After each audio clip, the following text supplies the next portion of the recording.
Amaka was happy when the golden envelope arrived at her door.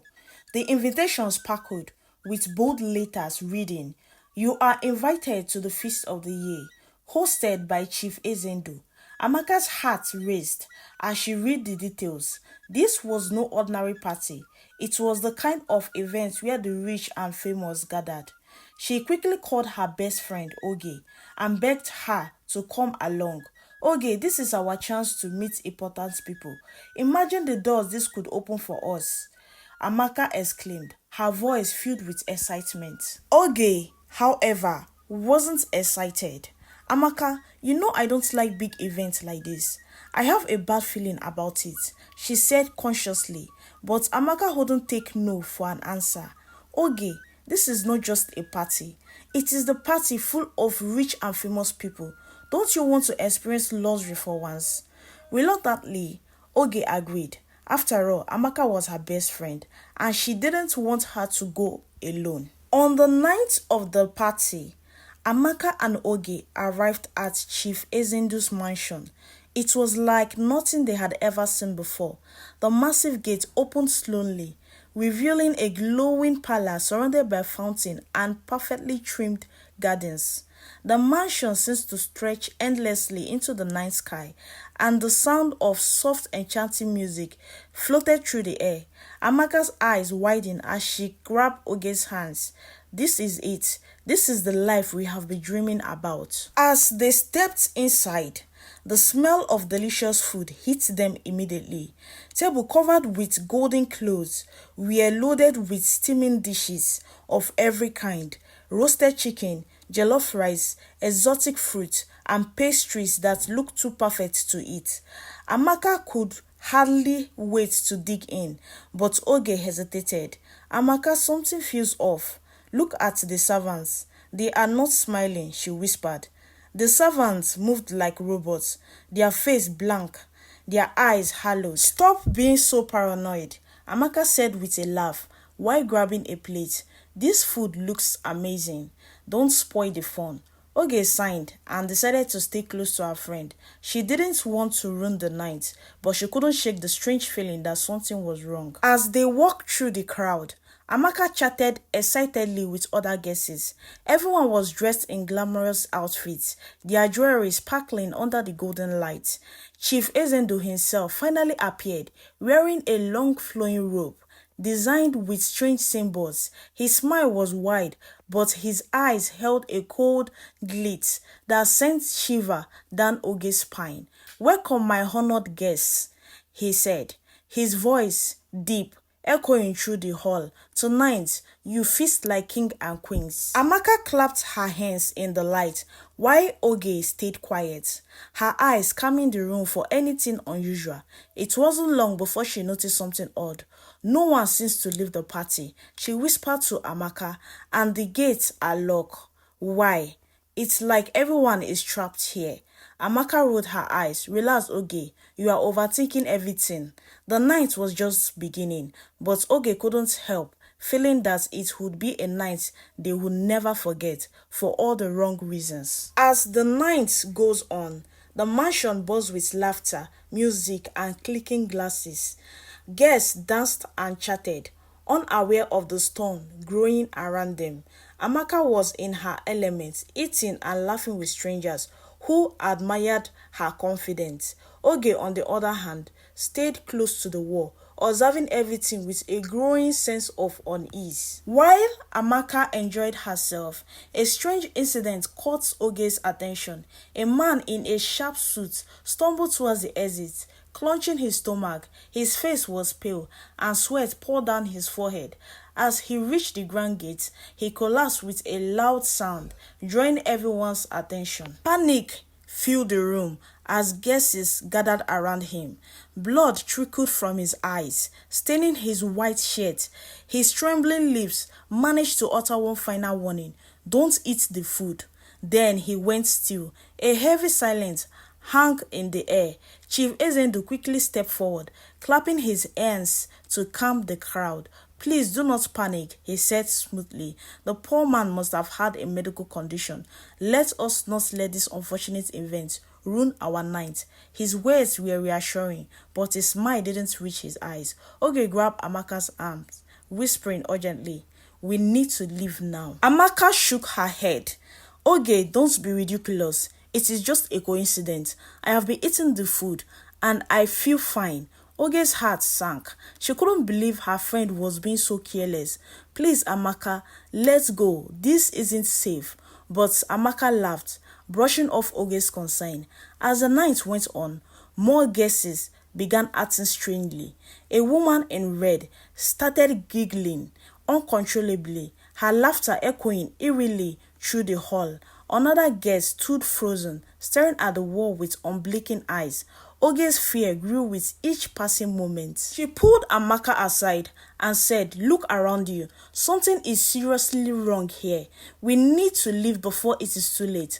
But Amaka was stubborn. "You are overreacting. It's just a party, Oge. Stop making a scene."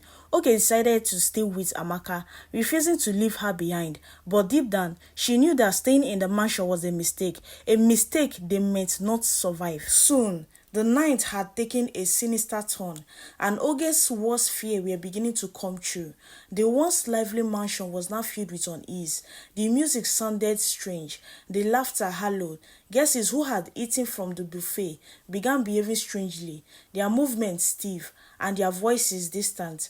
Amaka, oblivious to the growing danger, continued to laugh and mingled, but Oge couldn't shake the chill creeping up her spine. Amaka's behavior changed suddenly.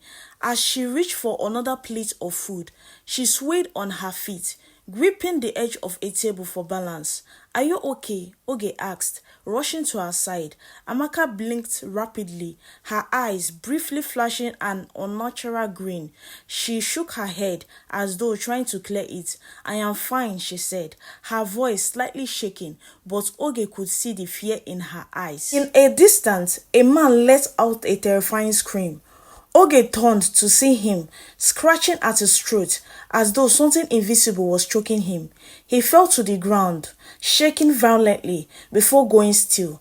The guests screamed, but before anyone could run, Chief Ezendu's voice echoed through the hall. "Nobody leaves. The doors are locked, and you are trapped in here. Remain where you are." His once welcoming smile was now a terrifying mask of authority. Oge grabbed Amaka's hand. "We are leaving now," she said. But when they reached the grand doors, they found themselves bolted shut, the locks glowing faintly with strange symbols. Oge's stomach turned as she realized this wasn't an ordinary party. "Amaka, something evil is happening here. We have to find another way out." Amaka's condition worsened. She began mumbling strange words, her eyes darting around as if she were hearing voices no one else could. "They are calling me," she whispered, her voice trembling. "Who is calling you?" Oge asked, shaking her friend. Amaka didn't answer. Instead, she began walking towards the center of the room, her movements artificial, like she was being controlled. Oge chased after her, pulling her back just as she reached the buffet. "Snap out of it, Amaka. This isn't you," she cried. Amaka blinked, her eyes filled with tears. "Oge, I can't stop hearing them. They are in my head," she said.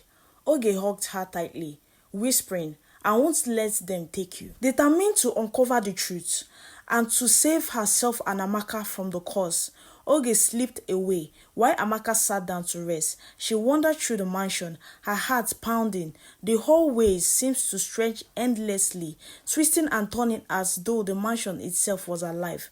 The air grew colder, and the faint sound of whisper echoed around her. At the end of a dark corridor, Oge found a heavy wooden door, slightly open. Inside was a dimly lit room, filled with strange objects, jars of bubbling liquid, candles arranged in a circle, and a large cauldron glowing with an eerie red light. On the wall were ancient symbols and drawings of human figures trapped in chains. Oge's breath caught as she realized what this meant. Chief Ezendu had made a pact with something dark and unholy. Oge spotted a leather-bound journal on the table and quickly flipped through its pages. The entries detailed a horrifying truth. Chief Ezendu had been hosting this feast for years, sacrificing the soul of his guests to maintain his wealth and power. Those who ate the food became bound to the spirit of the mansion, doomed to serve the dark force forever.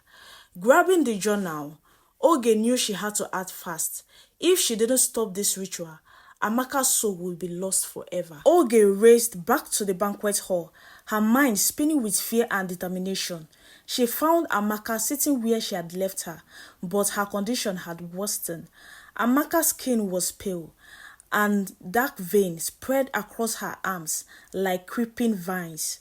Her lips trembled as she whispered, "Oge, I don't think I can fight this much longer." Oge knelt beside her, holding her hands tightly.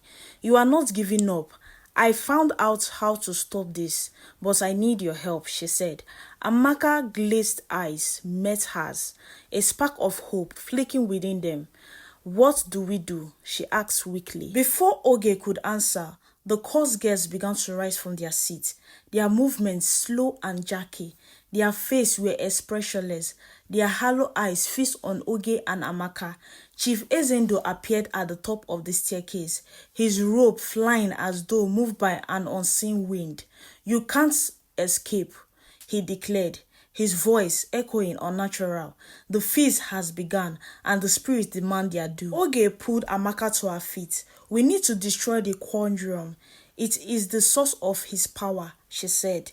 They ran through the hall, dodging the court guests who reached out with cold, lifeless hands. The mansion seems to shift and change, the walls closing in as though trying to trap them. But when they finally reached the hidden room, Chief Ezendo was already there, his eyes glowing with dark energy. "You dare defy the spirit," he said. Raising his hands, a wave of force sent Oge crashing into the wall. Amaka screamed, her voice raw with fear and anger. Summoning every ounce of strength, Amaka launched at Chief Ezendo, grabbing the journal from Oge's hand and throwing it into the conjurum. The flame roared, and the spirits shrank in agony. Chief Ezendo staggered, his power weakened as the conjurer began to crack. "Oge, now!" Amaka cried while shouting.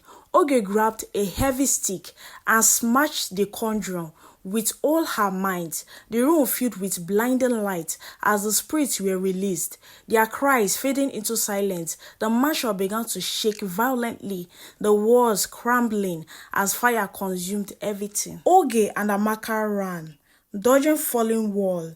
Just as they reached the gate, Chief Ezendo appeared one last time, his face twisted in rage. "You will pay for this," he said. But before he could reach them, the collapsing mansion swallowed him whole. Amaka collapsed just outside the gate, gasping for air. Oge knelt beside her, tears streaming down her face. "You are safe now," she whispered. Amaka nodded weakly, her voice barely hearable. "Thank you, Oge. You saved me." Weeks later, as Amaka recovered, Oge returned home, hoping life would return to normal. But one evening, a familiar golden envelope appeared at her doorstep. She opened it with trembling hands. Inside was a new invitation, signed with the initials, Chief Ezendo. Please support us with your like, comment, subscribe, and turn on your post notification bell for more stories. Thank you.